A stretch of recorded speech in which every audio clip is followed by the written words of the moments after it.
तो माननीय उपसभापति जी,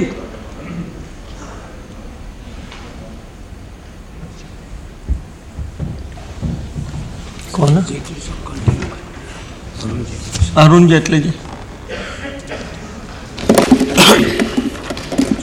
Sir, when the Honourable House rose for lunch, I was mentioning with regard to the serious challenges which were faced in the state of Gujarat and how the state administration and the entire machinery geared itself up to face those challenges.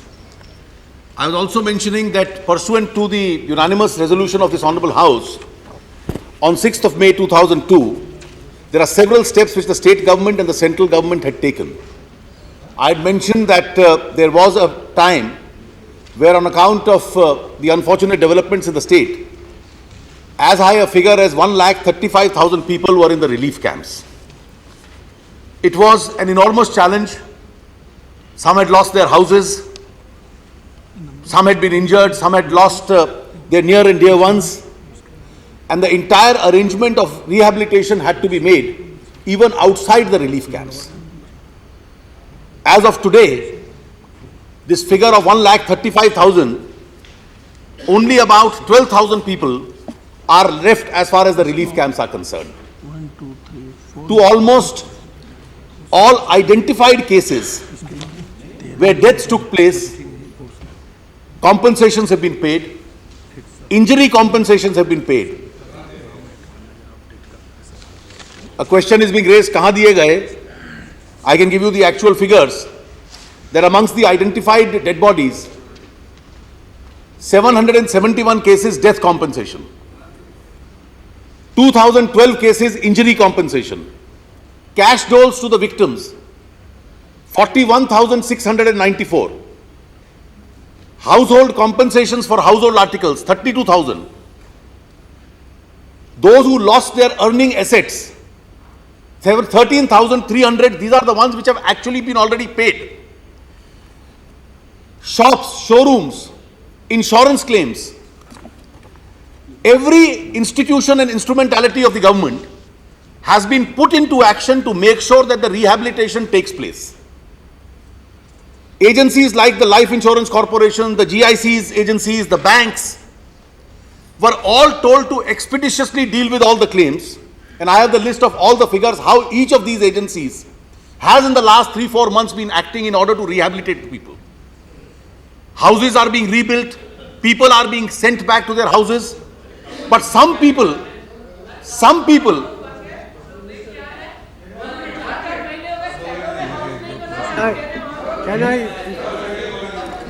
may I have your permission? Sir, Leader of the opposition wants to. sorry, I think the Honourable Minister is quoting these. member. Sorry, the Honourable Member is quoting these figures. I think when he was a minister, he had quoted similar figures. I draw his attention to the latest issue of Business India, where all these claims about payments of compensation, how I think inadequate is the compensation being paid. Large number of people who have no insurance claims, small hoteliers, small restaurant owners. I think he should not exaggerate, I think, in the manner in which he is trying to do. I regret that the leader of opposition should base his entire information as far as his own information is concerned on merely a media report. In fact, if you don't have any other sources of information, then I am providing you some. You mentioned that cases where insurances are there. There are, the GIC insurance companies were told there are 5,655 claims. In the last 3 months, 2,360 settled and paid already. LIC claims, 72 people had insurance, 66 paid already. So there I can give you a series of figures in each one of them. NGOs were involved in the process of identifying the widows and the orphans who needed a rehabilitation. Seva was involved in it. And each one of them identified what is the kind of pension which is to be paid to them. Fixed and is being paid.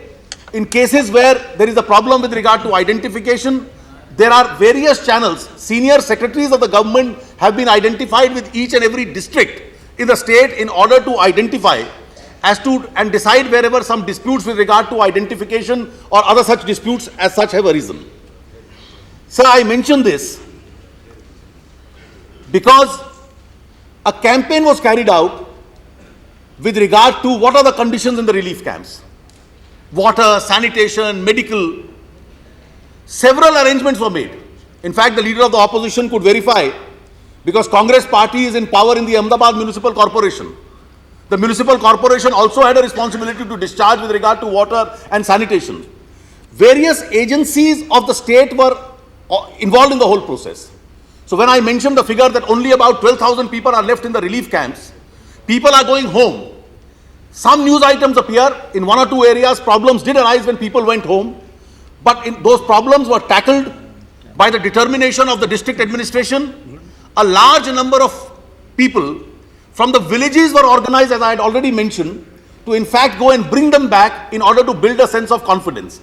There was a significant problem in the city of Ahmedabad where the tension had continued for an unduly long period of time, and as of today, these 12,000 odd people are only in the city of Ahmedabad. In the rest of the state, everybody else has gone home, and all those relief camps are no longer operative.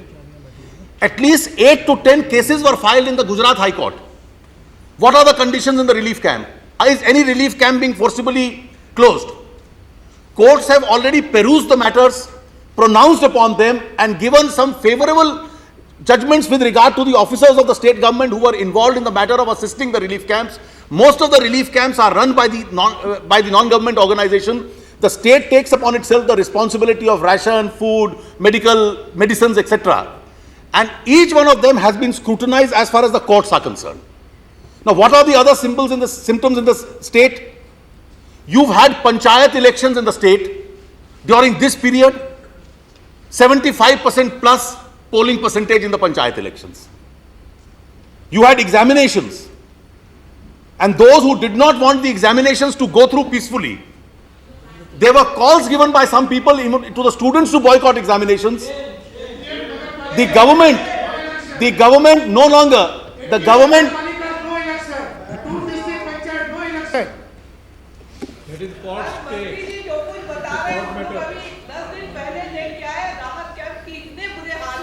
बोलने दीजिए, इनको बोलने दीजिए। गली गली building सब खड़ी हुई है, पहले सब बन गया।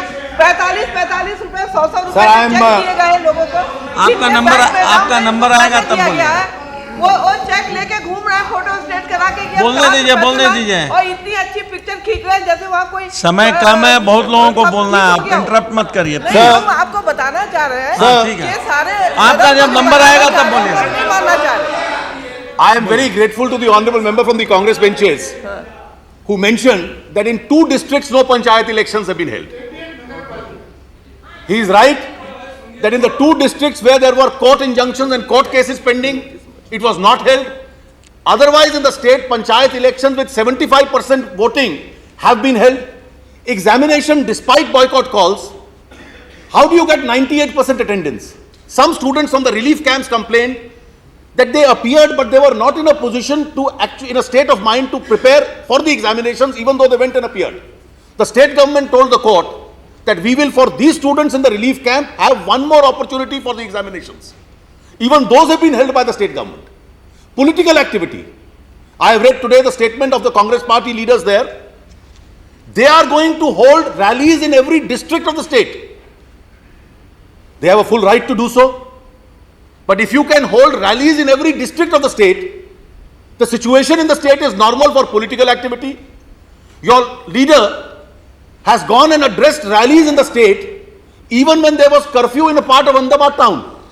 Your party has organized dharnas in Ahmedabad city where half the city was under curfew. So rallies can be held, political programs can be held, dharnas can be held, but somehow there is a phobia that let us shy away as far as the election is concerned, as far as the state is concerned. Sir, during Muharram, 2,000 processions were taken event-free. There was a serious doubt being expressed, particularly members of the minority community had to take those processions. 2,000 processions during Muharram. The Jagannath Rath Yatra, the Ram Navami processions. doubts were being raised, everything passed on peacefully. But somehow an impression is to be created there is no normalcy because somebody wants that as far as elections in the state are concerned should not be held. Sir, if there is any sense of abnormality, it is only being felt by the party which fears the elections. An issue has been raised by the Honorable Shri Pranab Mukherjee today that this is a case where Article 356 should be used. I need not remind him, he is a very senior and a very eminent member. Article 356 is used when there is a breakdown of the constitutional machinery. When the governance of a state cannot be carried on in accordance with the provisions of the constitution. Is it the suggestion of the Congress party that some months ago there was indeed tension in the state? All out efforts have gone in to bring the situation to normal. Now normalcy has come in. Last 3 months have been normal or near normal.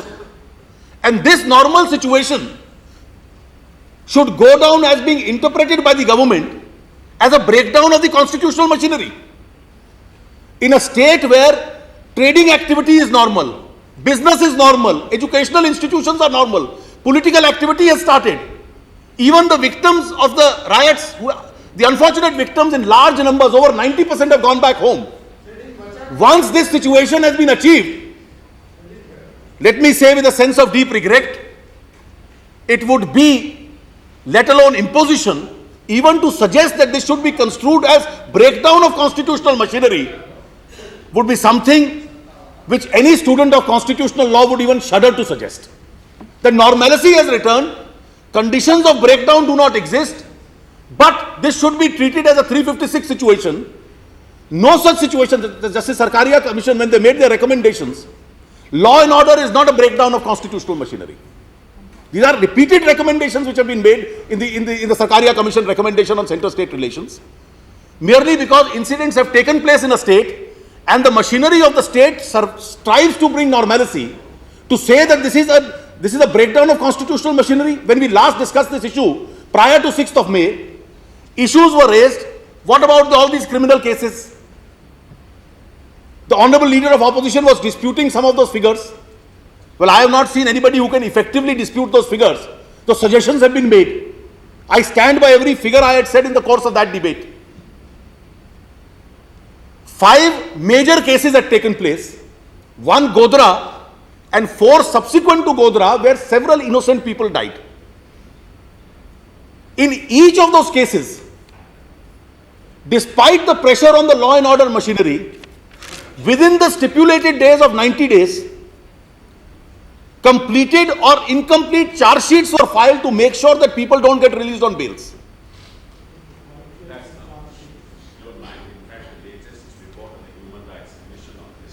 Has mentioned all those facts and commented on them. I hope the honourable member has looked at those findings of the commission. Sir, because they comment very adversely on what you are saying. Yes. Maybe the honourable commission is not right. Maybe you'd like to criticize the commission. We don't mind that, but at least comment on it. I am, sir, constrained to say that even in the debate on the last occasion prior to the 6th of May, I had mentioned, when the Honourable Member Mr. Arjun Singh at that stage had suggested that the Human Rights Commission had suggested that these cases be referred to the CBI. And the reason that I had given, and I stand by that reason, that for anybody to suggest, and Mr. Sibal is a very eminent lawyer who knows this subject more than any one of us, on the 50th or 60th day after the arrests have been made, you change the investigative agency, all the leads which the present investigators have made, they have sent people all around the country. The documentation was mostly and almost entirely in Gujarati.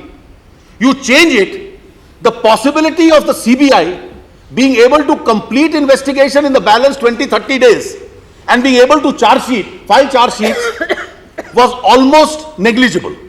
And therefore I had suggested, and I stand by what I had said, it was imperative for the state government to continue the investigation under the agency. And they showed their bona fides not only by arresting people, by expeditiously filing charge sheets which under 90 days are normally very difficult, particularly when these pressures are there. And in each of the 5 major cases, those charge sheets have been filed by the investigative agencies. A question is, sir, being repeatedly raised. Why do you now need elections? There has been tension. There is some element of social tension in the minds of people which survive.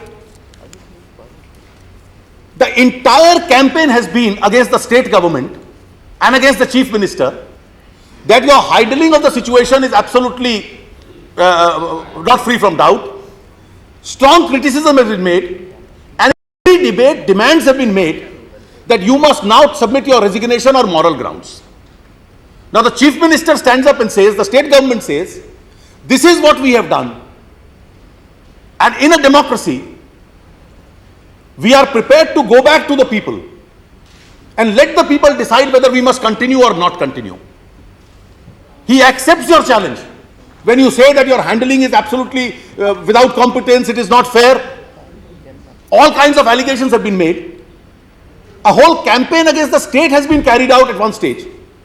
The chief minister in his statement has very clearly said it is his prerogative, it's the prerogative of his council of ministers. This is not the first time that it has happened, that 4 or 5 months before it was actually to be done, if it could have been done in November for the purposes of a February election, he does it in the month of July, that I am prepared now that normalcy has returned, I prepone the dissolution of the assembly and I am prepared to go back to the people, because in a democracy, ultimately, it is the people who are the final arbiters. It is the people who will decide that in view of these unfortunate incidents, who should govern the state in future or otherwise. And once he does this, the whole campaign is, somehow we must create a situation that the authority to the people to decide as the sovereign as to who should be the government of the state, who should be the chief minister of the state, should for an indefinite period be denied to the people. Sir, this is absolutely unprecedented in a parliamentary democracy with a federal structure where elections are a constitutional and a democratic imperative. Elections are not a matter of any expediency. We've had precedents. What happened in Assam? In the state of Assam, there was tension. My learned friend Mr. Shori has been a great student of that state. You had a minuscule voting percentage. Could we derail Indian democracy and say Assam is not entitled to election merely because 14% people are coming to vote? You had elections twice over in Punjab in the 80s and the early 90s under the shadow of the gun, where candidates were being killed. There was terrorism in the state. It was an abnormal situation, and the strength of India's democracy is that it was that democracy which produced a solution in terms of popularly elected governments. You had democracy producing solutions in the state of Punjab. 1984, the reminder is always embarrassing to my learned friends in the Congress benches. You had 3,000 people being massacred in Delhi in one day, and you had polling within 45 days. I won't go into the detail of the kind of campaign that you people carried on. You started your campaign with a kind of an overtone which was against the victims of that unfortunate incident. A past law and order problem, a past tension in the state should be a ground for somehow derailing democracy and derailing elections. In Kashmir, what is the entire national endeavor today? We must show to the whole world that despite all these insurgencies, cross-border terrorism, infiltration, the shadow of gun, it is our democracy which is the best answer to Pakistan's tactics as far as Kashmir is concerned. We are today trying in the state of Kashmir to have a free and fair election, so that ultimately elections are going to be an Indian response to the whole world. How proudly we said that in the panchayat elections in Kashmir and the local bodies elections in Kashmir, there was over 70% voting, and nobody had questioned the fairness of the panchayat elections in Kashmir. It was just held 1.5 to 2 years ago. Is law and order a settled law and order problem, that now that people have returned home, life is normal? Do we want to set these precedents? And if these precedents are set, whoever has a political interest in a given state, it may be the sitting chief minister. In another state, it may be somebody desiring to occupy that seat. Whoever has an interest in derailing the election process and continuing indefinitely is then going to come up and say, well, there was a law and order problem 4 months ago, there was a serious problem 4 months ago, and now that situation has returned to normal, this should be used as a ground to continue the government or even a caretaker government and not have elections? Sir, this has never been the case. And this argument of political expediency should never be permitted. Sir, the Honorable Member Shri Pranab Mukherjee did make a reference to the constitutional requirement of elections. This is an issue which is being publicly debated. Sir, we have a provision in the Indian Constitution which is absolutely separate, which is Article 356. I have seen examples being mentioned about deferment of elections in Punjab or in Kashmir. They have all been cases of Article 356, or in the case of Kashmir, Section 92 of the Kashmir Constitution, where either President's rule or Governor's rules has been imposed. The assembly is dissolved, and the dissolved assembly for 6 months, extendable by another 6 months and so on. Obviously, during the dissolution of the assembly, an extraordinary situation under the Constitution takes over. The federal structure is somewhat eclipsed. The legislative power of the state comes to the center. The central legislature legislates on behalf of the state. The central government governs the state because there is no governance of the state possible. And the condition precedent is breakdown of constitutional machinery. We are not going to abandon India's federalism except when you reach an extreme stage of breakdown of constitutional machinery. Reference was made to Article 324. Let me remind the Honourable Member that Article 324 is only the power of the Election Commission for superintendence of elections.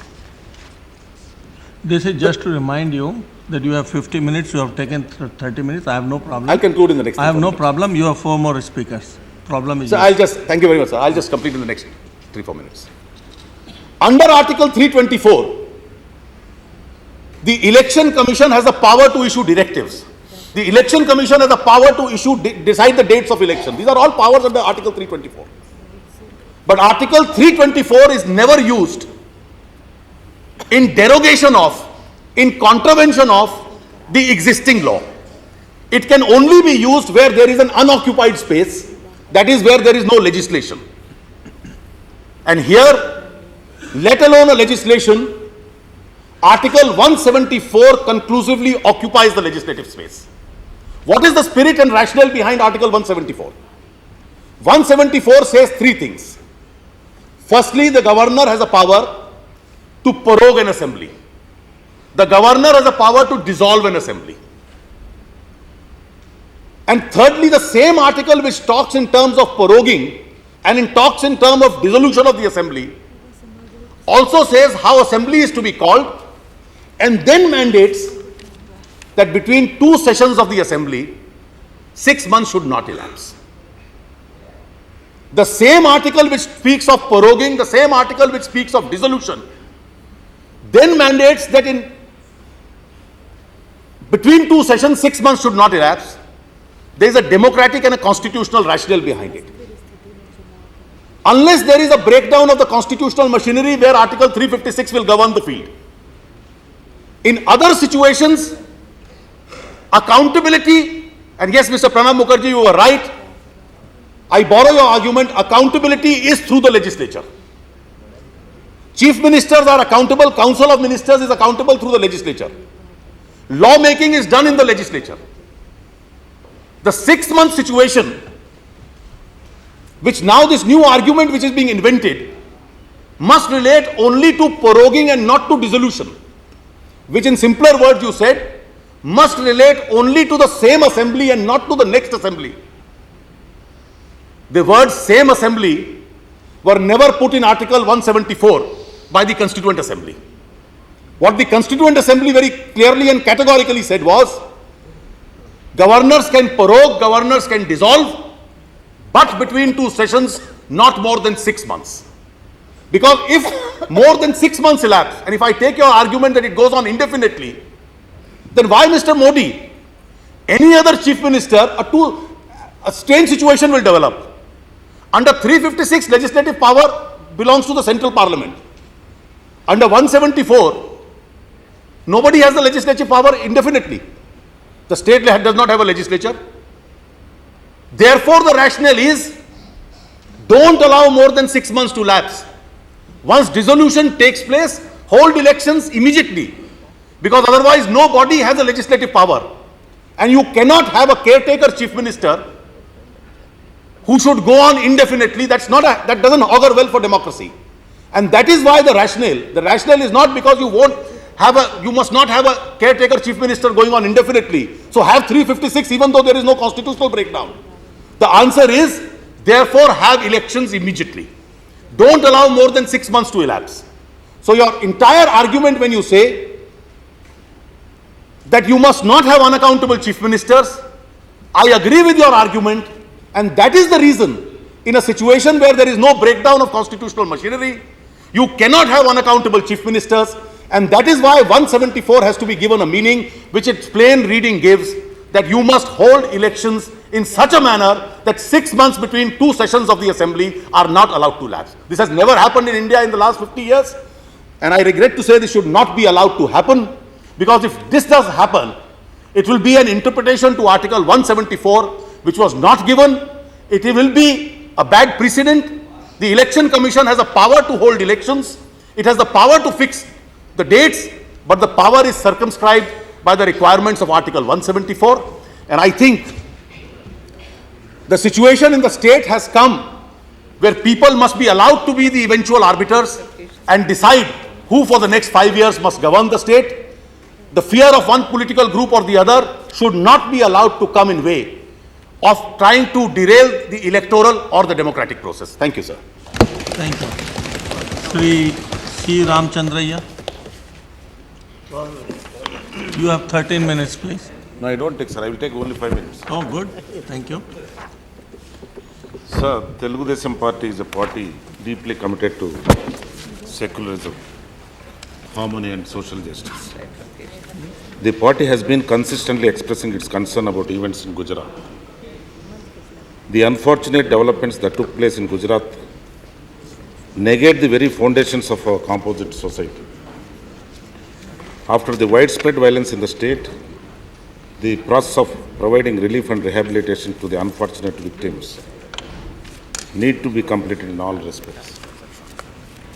And much needs to be done to restore confidence and a sense of security among the public. The deep schisms that have developed in Gujarat will take considerable effort and time to heal the wounds.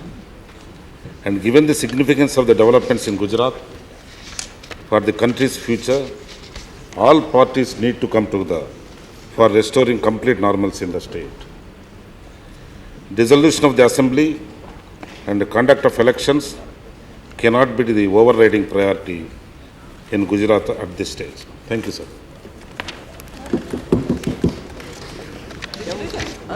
Sri Nilotpal Basu. You have 13 minutes also. Thank you, Mr. Vice Chairman, sir. I was listening with rapt attention to what Mr. Arun Jaitley had to say. Now,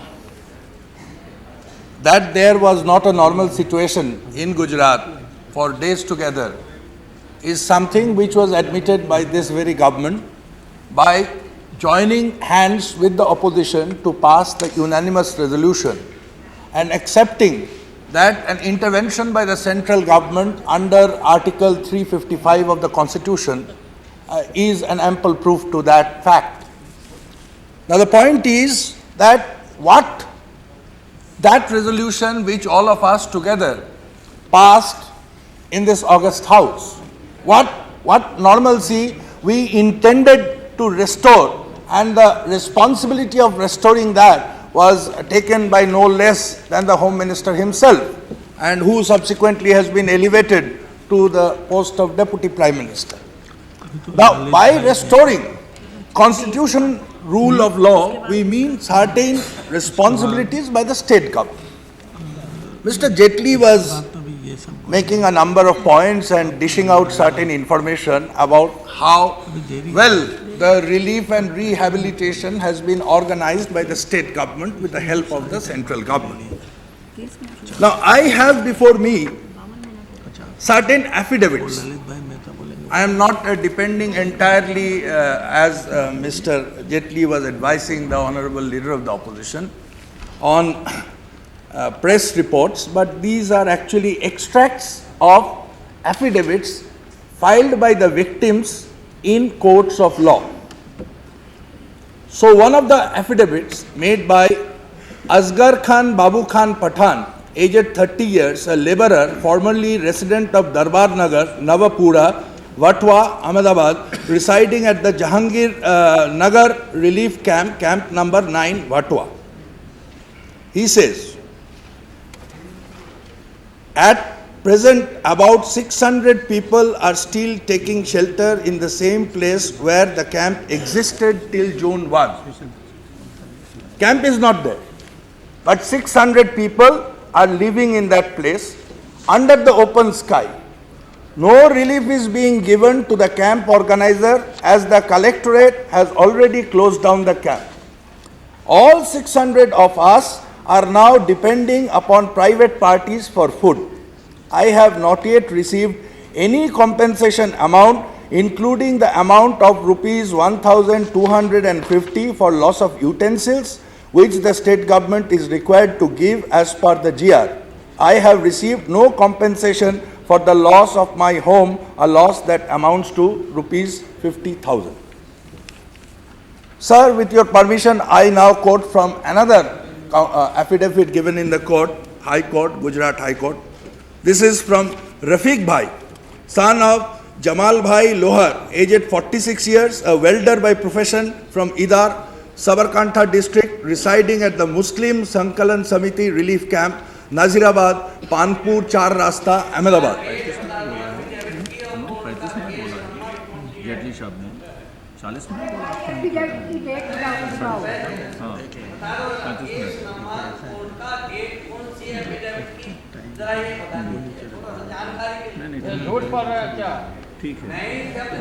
नहीं, अगर हम गलत बोल रहे हैं ये तो मैं तो ऑथेंटिकेट करके I want the date of the Sir, I am not case number. Sir, आप बोलने दीजिए please. Wait, how can we accept? Sir, बोलने दीजिए, सुनिए वो भी डिस्टर्ब कर रहे थे, मैंने कहा I am not disturbing, I am asking the date of the affidavit and the number of the name of the court. ठीक Sir, हम कब बता करें? ठीक है, इनकी चॉइस होगी दे देंगे, आपने पूछ लिया। अभी बताएं। Sir, I am extremely aware of the rules of procedure of this house. I am saying with full sense of responsibility and authenticating the information. If it is wrong, government, I put the government on challenge, they can disprove this.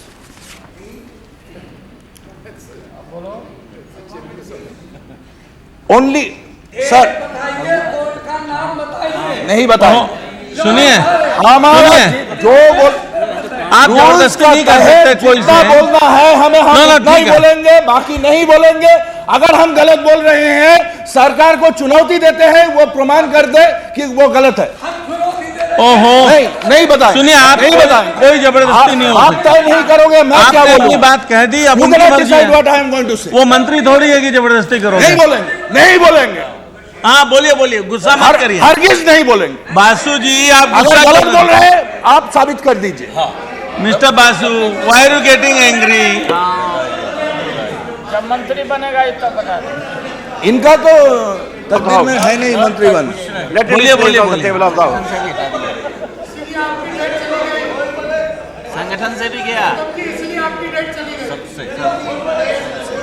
I am ये बोल रहे हैं, रफीक भाई बोल रहे हैं, some 260 card holders are still at the camp and the camp is running. Only a few victims have been given the checks of a meager amount towards compensation. I have received rupees 27,700 for my home, though the loss I suffered was rupees 4 lakhs. We are residing under the open sky and victims of inclement weather. Similarly, Javed Munna Bhai Sheikh affidavit में बोलता है, In fact, more than rupees 60,000 is yet not given by the district collector to the camp organizer for provisions. A check dated May 3rd, 2002 was handed over to me on June 18, 2002. ये है efficiency. और ये sworn affidavit के जरिए ये बात court के सामने रख दिया गया है. क्या रिलीफ, क्या रिहेबिलिटेशन का बात हुआ है. And so far as the investigation और उसका बात है, investigation and prosecution. Now Mr. Jaitley was very eloquent, but I must concede that he was smart by half, because there is an edit page article in Times of India. This is 22nd July.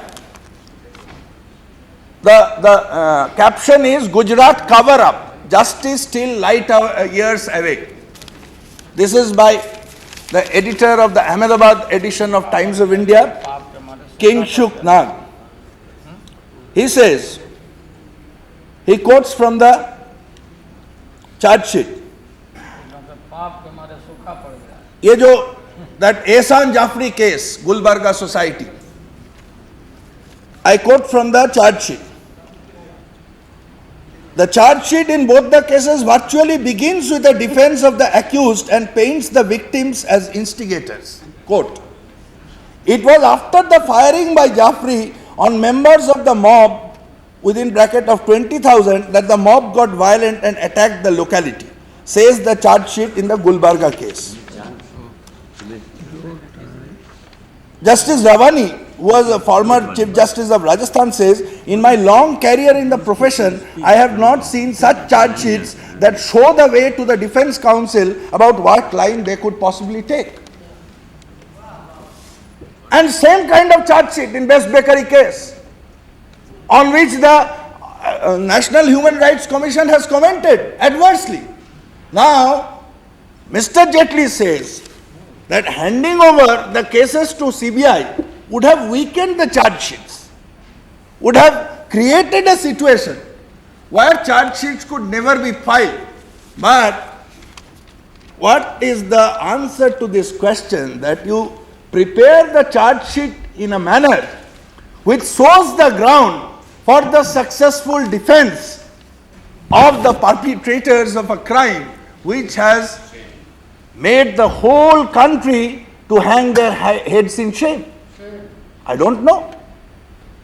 About the Godhra incident, NHRC had recommended that it should be referred to CBI. Now you have this report by the forensic agencies of the state government themselves, totally controverting the entire picture that was built in this very house by this very Mr. Jaitley and by the Honorable Home Minister, that how people had attacked the train from outside. Now the report of the forensic agency gives a completely different picture. You please check the records, Mr.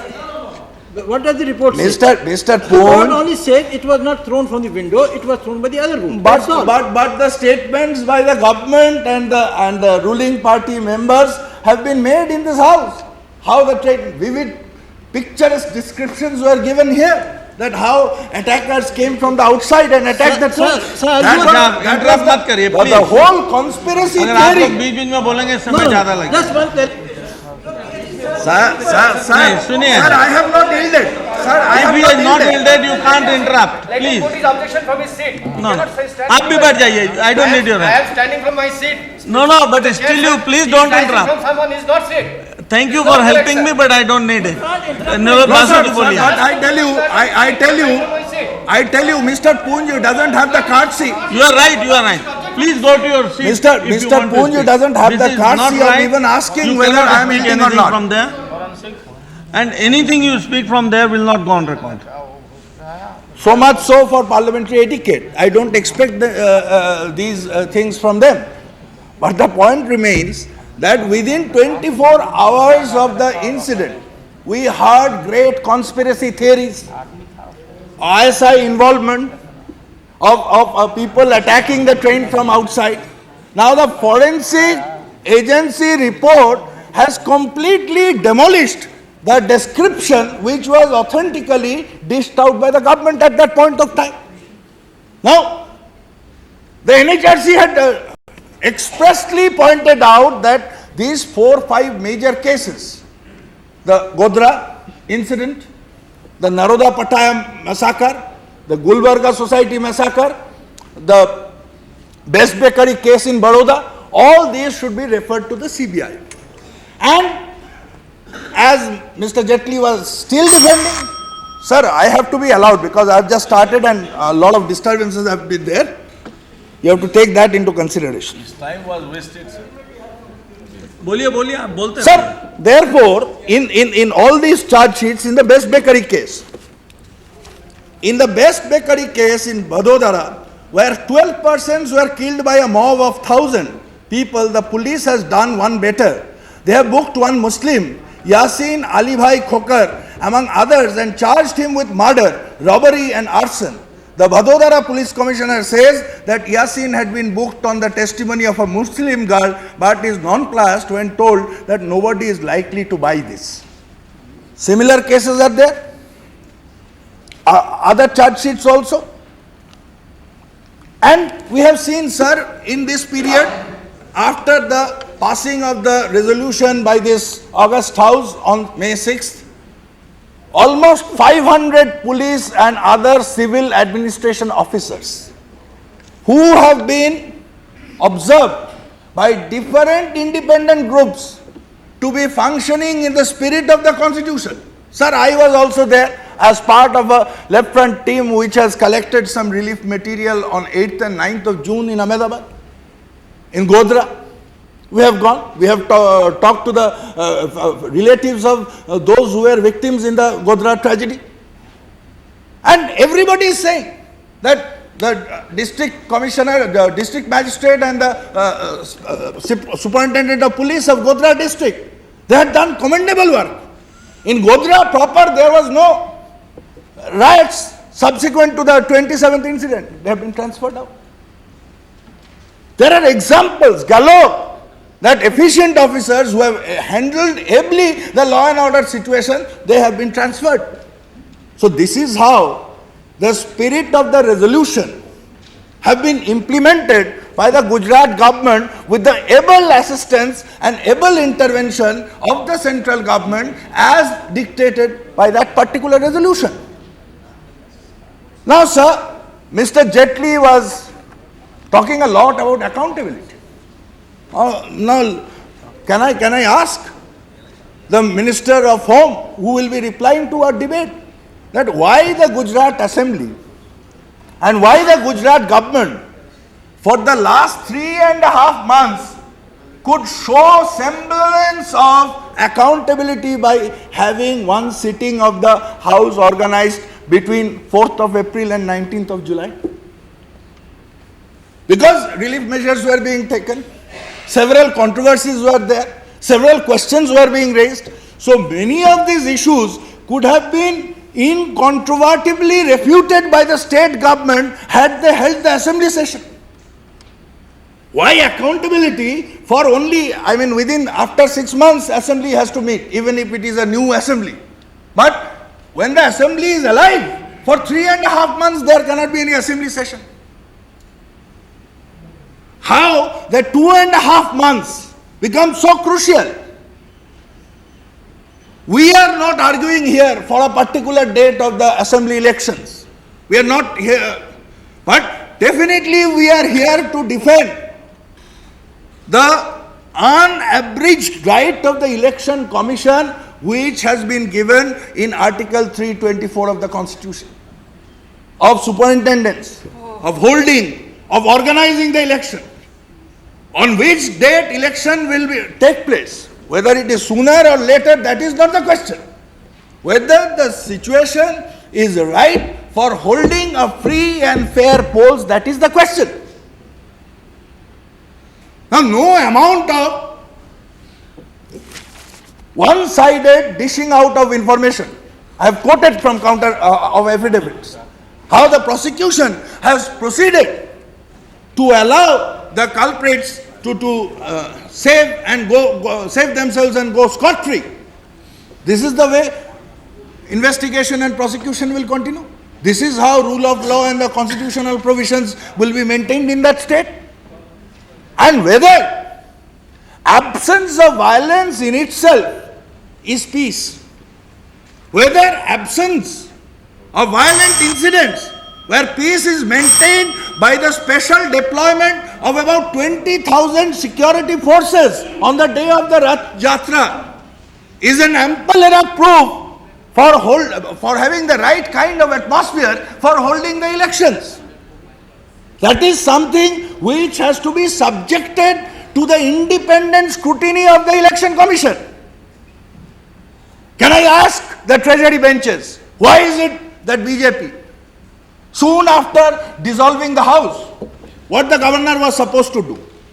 The government can only recommend, but while he is actually dissolving the House, while he is exercising the powers given under 174, 1B, whether he has any responsibility to see to it that his actions should not infringe with constitutional rights given to other independent constitutional bodies elsewhere in the Constitution.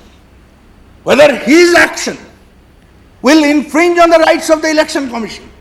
Now, you don't hold the sitting of the House. Why? If you are a great supporters of accountability, you have to answer. Why the assembly was not called for 3.5 months? Why all these issues facing the people of the state was not discussed in the assembly? Why accountability only for holding of elections and holding of assembly within 6 months of the non-holding of the sitting on 4th of April? How have you discharged your accountability for the last 3.5 months? That question, now. Sir, 2 minutes. So that question of accountability you have to answer. अब आप disturb करेंगे उनको फिर 5 minute देना पड़ता है please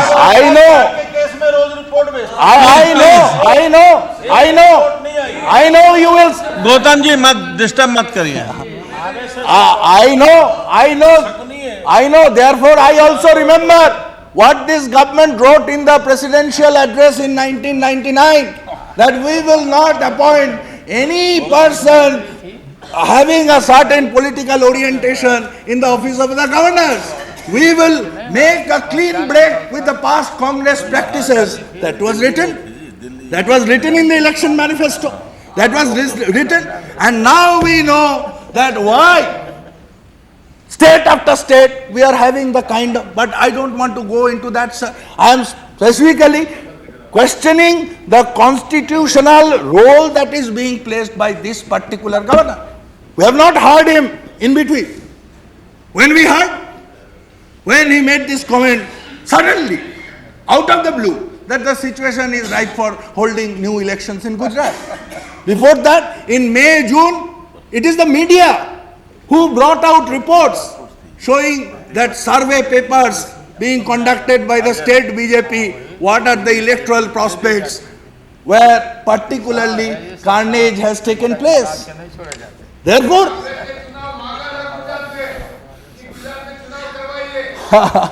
Mr. Basu, please.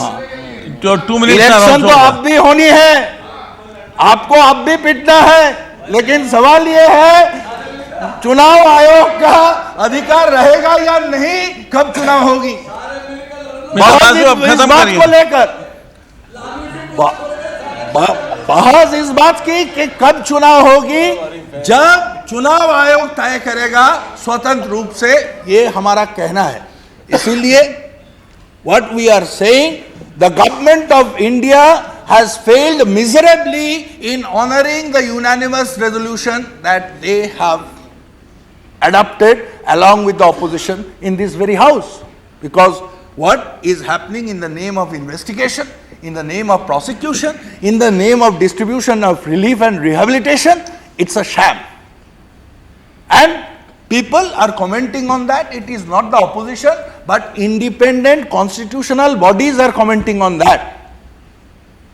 Different Foreign countries are observing that. No, now it is over. Mr. Basu, please. So, sir, in conclusion, I have only to say that this government has no right to talk about constitution. Okay.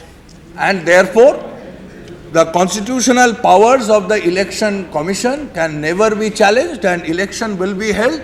And for creating an impasse whereby president rule may become necessary will also have to be taken recourse to save the constitution and to save the independence of the election commission. That is what Thank I you. have to say. Sri Arjun Singh ji.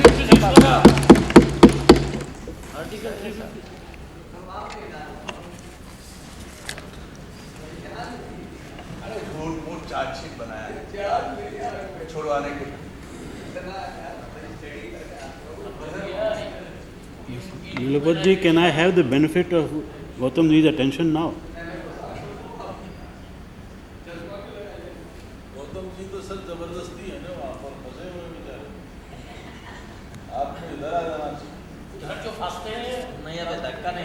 Honorable Chairman, sir,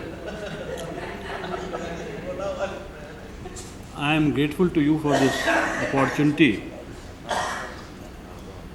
to give my views on the situation that has developed now in Gujarat. Frankly speaking, sir, there is no change in the situation as such. The same old story of terror, of suffering, and what we may call the abdication of constitutional responsibility by the officers whom the Constitution places the responsibility is continuing. I tried very much to read into the happenings that took place since the House adopted the resolution unanimously entrusting the government with acting under Article 355 to see what went on since then. Because this debate itself, sir, is on the steps taken by this government after that resolution was passed.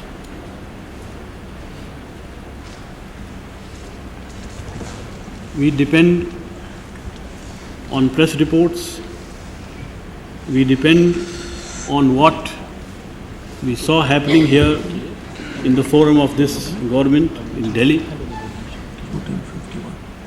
There is nothing to give any clue as to the extent of the responsibility discharged by this government by virtue of the resolution passed by this House. We did hear of one or two meetings held at the Prime Minister's level regarding the relief and rehabilitation work that was to be completed in Gujarat. Unfortunately, we have nothing to hear from the Honorable Prime Minister himself, who somehow clammed up after the constitutional coup that took place and bringing into focus the redoubtable Sri Advani as the Deputy Prime Minister.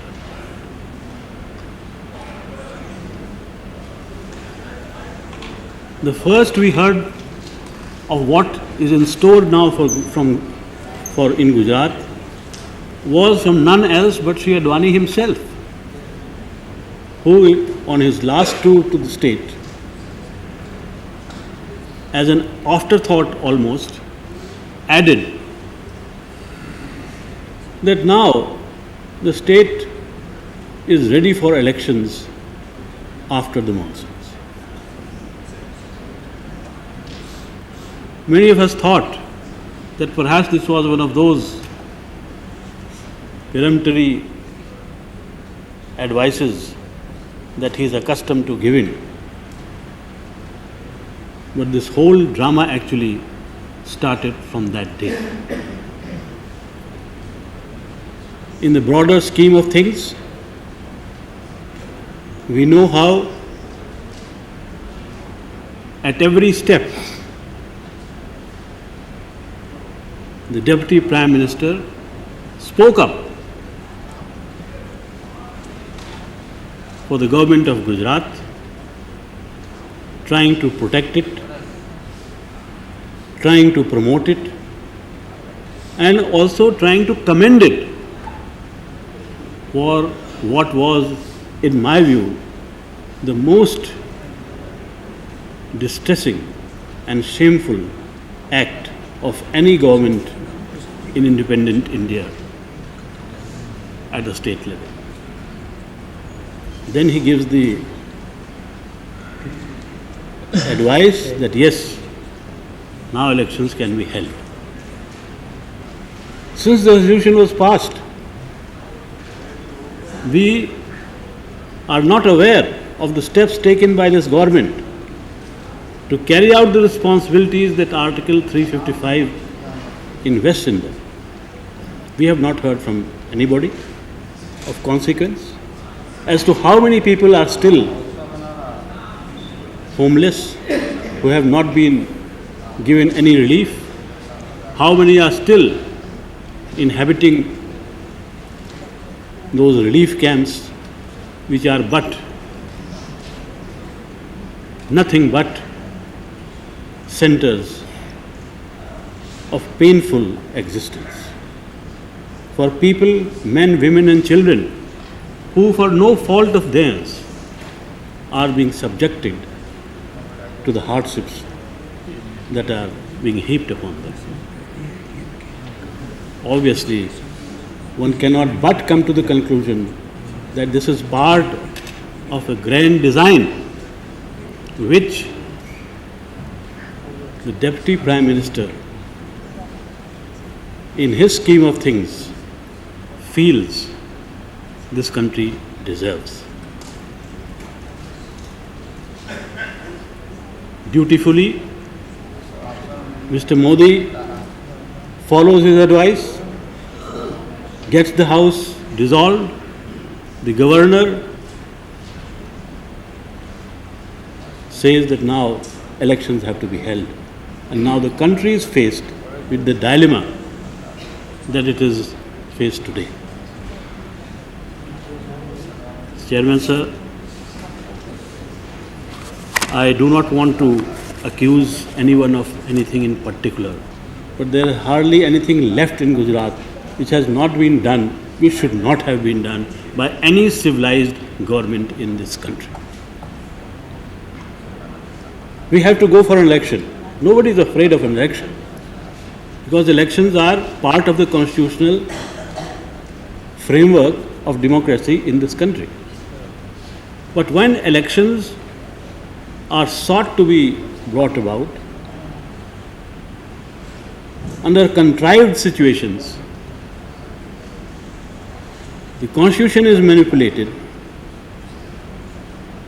all the basic features of a free and fair elections are absent, and yet the government wants to proclaim from the housetops that it is exercising its most rudimentary responsibility by holding elections. I could understand if Mr. Modi had been removed for his acts of commission and omission in March-April itself, and it would have been declared that now as soon as situation is peaceful and warrants, we will hold an election. That did not happen. Mr. Modi was allowed to go about his work so meticulously. An agenda which was endorsed by this NDA government sitting in Delhi, which was quite contrary to the agenda which it assumes for itself.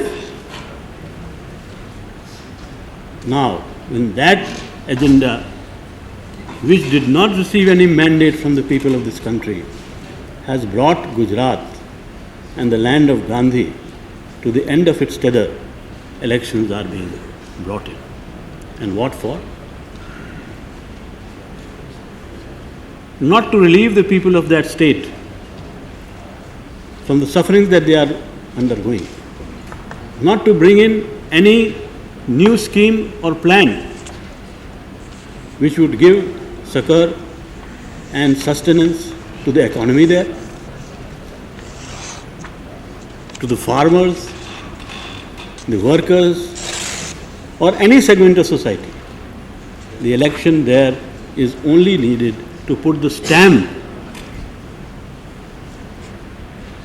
And what a stamp of propriety on a government which has violated, vandalized and manipulated and committed utter fraud on the people of Gujarat under the constitution of this country. You want that to be formalized by this election. There was no other thing which was brought forward and the reason for it.